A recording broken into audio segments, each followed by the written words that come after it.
ang malaking halaga ng shabu mula sa isang individual sa isinagawang drug buy-bust operation ng mga otoridad sa Zamboanga City. Dahil yan sa mga pinaigting na kampanya ng pambansang pulisya kontra ilegal na droga, alinsunod sa direktiba ng ama ng pambansang pulisya na gawing ligtas ang mamamayan laban sa banta ng anumang uri ng krimen.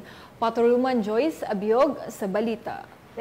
Pa yung sinagawang drug buy-bust operation ng mga tauhan ng City Drug Enforcement Unit, Zamboanga City, sa Barangay Talon-Talon, Zamboanga City. Ang matagumpay na operasyon ay nagresulta sa pagkakadakip kay alias Junior Corriente, 23 taong gulang at residente ng nasabing lugar.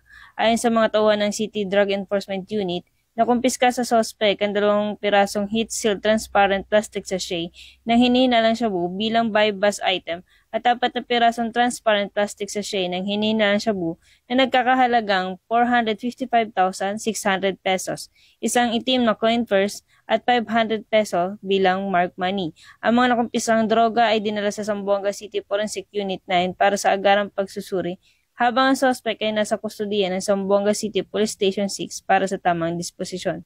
Patunay lamang ng Pambansang Pulisya ng Pilipinas ay patuloy sa pagpapaigting ng kanilang kampanya kontra ilegal na droga.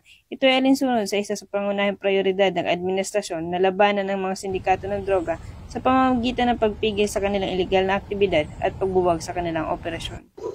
Mula rito sa Zamboanga Peninsula, ako ang inyong PNN correspondent, Patrolwoman Joyce Abiog, alagad ng batas, tagataguyod ng Balitang Pulis.